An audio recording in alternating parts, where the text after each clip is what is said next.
नमस्कार, मैं कमलेश्वर पांडे, समाचार 9 न्यूज में आप सभी का स्वागत है। इस वक्त मौजूद हूँ उत्तर प्रदेश के बस्ती जिले के समय माता मंदिर, ग्राम गड़ौना, चनुआ, महरई, पोस्ट गोविंदपुर बस्ती में हूँ, जहाँ पर पिछले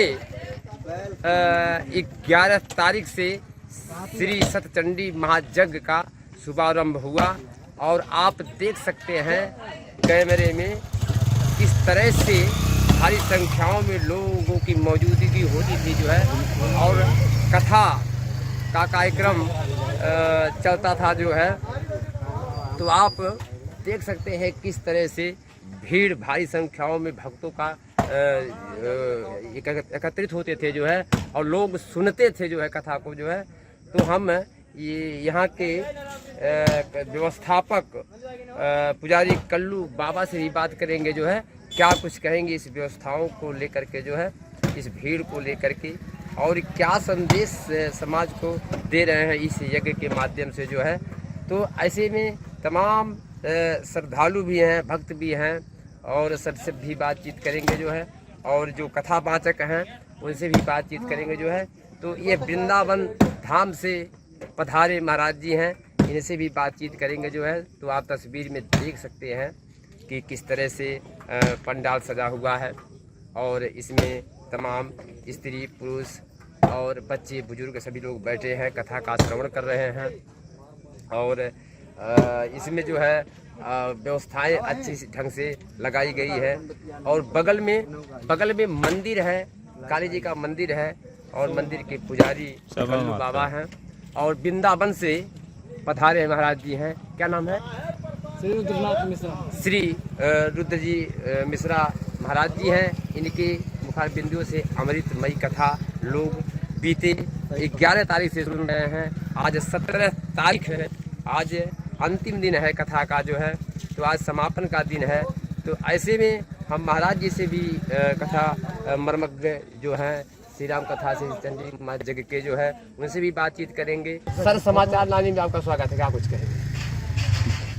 ये धर्म जो है एक सनातन धर्म। क्या नाम आपका? पहले आप अपना नाम बताइए। मेरा नाम है कल्लू बाबा, गड़ौना। यहाँ के पुजारी आप? मैं यहाँ के पुजारी हूँ। मैं यहाँ के संचालन का कार्य करता हूँ, यहाँ धर्म की आस्था को जोड़ने का कार्य करता हूँ, जिससे कि धर्म से हमसे कहीं त्रुटि न हो, जो समाज में एकत्रित हो, जो कि धर्म को आगे बढ़ाया जाए। इस यज्ञ को व्यक्तिगत रूप में आप देखते हैं कि लोगों को जोड़ने के रूप में देखते हैं, समाज को एक चलाने की व्यवस्था बनाने के रूप में देखते हैं। ये व्यक्तिगत यज्ञ और मंदिर व्यक्तिगत नहीं होता है, ये समाज को आगे अग्रसर बढ़ाने के लिए होता है। जो समाज इस आस्था से जुड़ा होता है कि वो मंदिर है, और मंदिर से चल करके हम चलेंगे तो वहाँ एक देवी देवताओं का हम ध्यान करेंगे। ये पहला साल है? ये पहला साल। क्या है आपका भविष्य में क्या विचार? भविष्य में विचार है कि माता जी कृपा से जनता के सहयोग से अग्रसर होकर के यज्ञ कराने की व्यवस्था बनाए। और ये मंदिर का निर्माण जो है कब? मंदिर का निर्माण 2008 में हुआ। इस वक्त मेरे साथ में श्री महाराज रुद्रनाथ जी मिश्रा जी हैं, कथा वाचक हैं, प्रवक्ता हैं। इनसे बातचीत करेंगे जो है, क्या कुछ कहेंगे इस कथा को लेकर के, इस यज्ञ को लेकर के, क्या कुछ भावनाएं हैं। और आप अपना संक्षिप्त परिचय आप हमारे दर्शकों को बताएं। रामाय रामभद्राय रामचंद्राय वेधसे रघुनाथाय नाथाय सीताया पतये नमः। मेरा शुभ नाम आचार्य रुद्रनाथ मिश्र जी है। मेरी जन्मभूमि तो यही है, पर मेरी कर्म भूमि श्री अयोध्या धाम एवं श्री धाम वृंदावन है, जहाँ पर हमने श्री राधा रानी जी की कृपा से श्रीमद् भागवत जी की कथा का गायन करना गुरुजनों के कृपा आशीर्वाद से पाया है। और सर्वप्रथम अपनी बातों को और हम आगे कहें इससे पूर्व हम यस9 न्यूज़ का बहुत बहुत हार्दिक स्वागत एवं अभिनंदन करते हैं। पांडे जी आपका भी बहुत बहुत स्वागत करते हैं। तो सर, कथा जो आपका पिछले 11 दिनों से चल रहा है, जिसमें भारी से भारी संख्याओं में लोग सुनने आ रहे हैं, श्रोता आ रहे हैं, तो कैसा आपको कथा ये लगा जो है आपको? कथा का वाचन करके बहुत अच्छा लगा, क्योंकि ये जो ग्राम है गड़ौना, ये बस्ती जनपद के अंतर्गत आता है और इस गांव को एक समय में छोटी काशी कहा जाता था, क्योंकि इस गांव में बहुत बड़े बड़े धुरंधर विद्वान जो है इस धरती पर हुए हैं। तो ऐसी धरती पर, जिस धरती को छोटी काशी कहा जाता है, ऐसी धरती पर मुझे श्री राम कथा का श्री सचंडी महायज्ञ में वाचन करने को अवसर प्राप्त हुआ, तो बहुत ही अच्छा लगा और यहाँ के लोगों का प्रेम भाव व्यवहार भी बहुत सराहनीय है। सर, प्राचीन काल में जो यज्ञ चल रही थी उसमें और आज के लोकतंत्र में जो चल रहा है, क्या किस नजरिए से आता है? प्राचीन काल में जो यज्ञ आदि कार्य चलते थे ये गुरुजनों के और पुरोहितों के मार्गदर्शन में चलते थे, जिससे यज्ञ का कार्यक्रम बहुत ही सफल और बहुत ही अच्छा फल देने वाला होता था। आज के समय में थोड़ी सी इसमें विकृति हमको लगती है आई है, जो विकृति राजनीतिक कारणों से आई है। राजनीतिक कारणों से जहाँ भी कहीं कथाएं हो रही हैं, पांडाल लग रहे हैं, या राजनीतिक कारणों से जहाँ यज्ञ आदि हो रहे हैं, वहाँ पर यज्ञ का जो विधि विधान है उसका विशेष ख्याल न रख करके उस राजनीतिक मुद्दों का, फायदों का ख्याल रखा जाता है।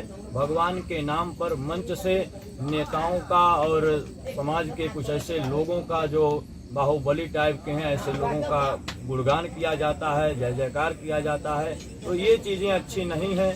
जब ये पहले होती थी राजाओं की परंपरा में, गुरुजनों के मार्गदर्शन में, तो ये एकदम शुद्ध रूप से होती थी। आज भी ये जहाँ पर राजनीतिक कारणों से प्रेरित नहीं है वहाँ तो बहुत बढ़िया हो रही है और उनका फल भी है, लेकिन जहाँ राजनीतिक कारणों से प्रेरित होती हैं वहाँ पर कुछ विकृति नजर आती है और उसके फलस्वरूप कहीं कहीं आपको देखने को भी मिलता है कि कहीं कथा के आयोजन में भगदड़ मच गया और फिर पता चला कि आयोजन कैसे हो रहा था, तो पता चला किन्हीं राजनीतिक कारणों के प्रेरित होने से प्रवचन हो रहा था और जो प्रवचन करता थे ये ब्राह्मण ना होकर के गुरुकुल शिक्षा की परंपरा से कथा वाचन की शिक्षा न ग्रहण करके अन्य कास्ट के और अन्य स्थिति से वहाँ पर बैठे हुए थे, तो ऐसे लोगों के कारण विकृति आ जाती है। अच्छा सर बताएं, तुलसीदास जी ने लिखा है कि जब जब हुई धर्म की हानि, बाढ़े असुर वहाँ अभिमानी। तो आपको क्या लग रहा है कि आज के जो लोकतंत्र में कैसे धर्म को गिलाने का अनुभव आपको कैसा लग रहा है? देखिए, तुलसीदास जी महाराज ने जो कहा कि जब जब हुई धर्म की हानि, बाढ़े अधम असुर अभिमानी। जी जी जी, हमने भी कहा में एक दिन इन चौपाइयों पर चर्चा किया था। तुलसीदास जी महाराज का कहना था कि धर्म की हानि कब कब होती है, तो धर्म की हानि तब होती है जब समाज में असुरों की, अभिमानियों की बढ़ोतरी हो जाती है। तो क्या इसमें कुछ बढ़े हैं? जी, बढ़ोतरी का मतलब ये है कि समाज में अब आज के समय में आप देख रहे हैं कलयुग का समय चल रहा है जी। तो अभी तो कलयुग जो है बाल्यावस्था में है, जो कलयुग की आयु है 4,32,000 वर्ष, तो उस स्थिति से अभी लगभग 5100-5200 वर्ष कलयुग के व्यतीत हुए हैं। तो कलयुग अभी बच्चा है, लेकिन इसके बच्चेपन पर ही इसके प्रभाव को देखिए कि लोगों के अंदर कितना झूठ, कितना फरेब और कितना एक दूसरे से आज के समय में ईर्ष्या व्याप्त हो गई है।